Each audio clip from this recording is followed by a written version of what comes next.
جہاں محبت زیادہ ہو شیطان وہاں وار کرنے کی کوشش کرتا ہے، اور شیطان کو وہ تعلق توڑوانے میں اور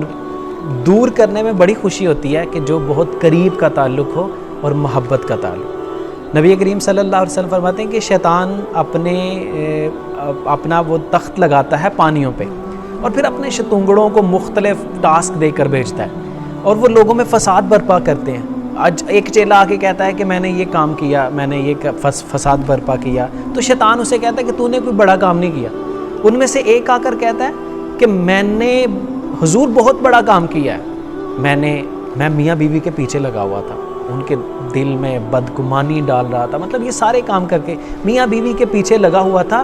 یہاں تک کہ میں نے ان دونوں کے تعلق کو توڑوا دیا، ان کا بریک اپ کروا دیا۔ تو شیطان کہتا ہے آ جا، تو نے بہت بڑا کارنامہ سار انجام دیا ہے، تو آ جا،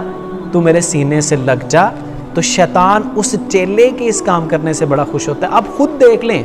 کہ جو رشتوں میں تناؤ آ رہا ہے، جو غلط فہمی آ رہی ہیں، جو میاں بیوی کے درمیان شیطان دڑاریں ڈالنے کی کوشش کر رہا ہے، وہ کتنا خوش ہوگا تب کہ جب یہ جدائی پر اتریں گے، جب طلاق واقع ہوگی، جب خلا واقع ہوگی، تو اب یہ تعلق بنا کے رکھنے میں شیطان کے منہ میں کس طرح خاک ڈالنا ہے۔ تو یہ شیطان کی سازش ہے کہ جو اس تعلق کو توڑنا چاہتی ہے، جبکہ اسلام ہمیں اس تعلق کو جوڑنے کا حکم دیتا ہے اور خامی ہونے کے باوجود برداشت کرنے کا حکم دیتا ہے۔